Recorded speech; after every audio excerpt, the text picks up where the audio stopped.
गतकालीर train दुर्घटना पर rail चलाचल गभीर भाव में प्रभावित होइथिला।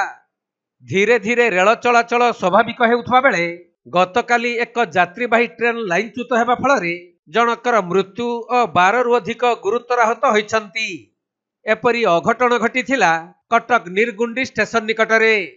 बेंगालुरु कामाख्या सुपरफास्ट एक्सप्रेस लाइनच्युत हेबा फଳରେ अनेक यात्री गुरुतर आहत होइथिले। परे खबर पाई एनडीआरएफ एवं अग्निशम विभागर कर्मचारी माने दुर्घटना स्थल रे पहुंची गुरुतर आहत मानक उद्धार करी एसीबी मेडिकल को नहीं जाइथिले। हेले सेठारे जणे यात्री को डाक्तर मृत घोषणा करिथिबा बेले अन्य मानकर चिकित्सा चलीछि।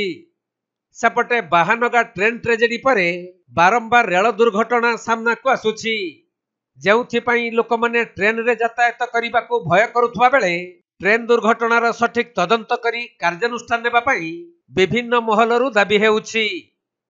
बर्तमान रेल दुर्घटना एक बकर रे परिणत होइछि। लोक विश्वास कथा टूट जाउछि।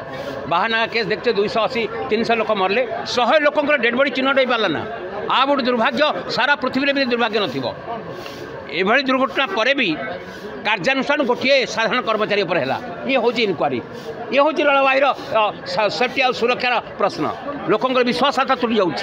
आज घटनाटा किभली दुखदायक कहले, गोटे पेसेंट से जाऊँगी चिकित्सापी, सी आज पुणी दुर्घटनार सम्मुखीन है। कि भयंकर चित्र, गोटे पिला डेड बॉडी जाऊ देखिलु, यंग पिलाटा 25 वर्ष बयस हम, चिन्हट हो पारुनि। 12 जन आडमिटेड होती आहरी आसुँच, संख्या कुआड़ जीव। रेलवाई एवं रेल मंत्री महोदय से माने निष्ठार सहित भारत वर्षर कोटी कोटी लोक विश्वास आस्था अर्जन करने दरकार। रेलवाई बार बार दुर्घटना हेले लोक आस्था विश्वास रोना। बाहानगा केस आहरी मर्महत तो था, जहाँकि कौन दंडनीय अपराध है एवं साधारण कर्मचारी गोटे माने कार्यानुष्ठान सम्मुखीन है। क्लास 4 कर्मचारी किंतु बड़ बड़िया मुंडिया कई धरा पड़े ना।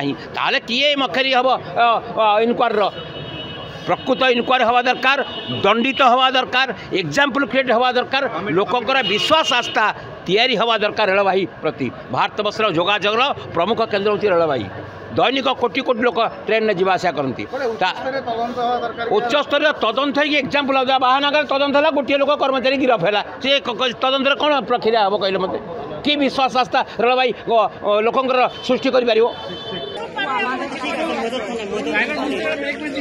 HMDBC एक्सप्रेस कामाख्या रेल থেকে নেমে গেছে। ये डिब्बा देखो, ये पटरी पूरा सब बाहर गिर गया।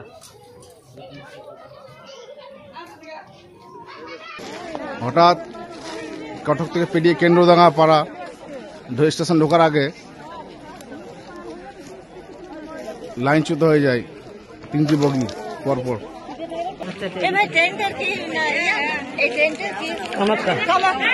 कामाख्या एक्सप्रेस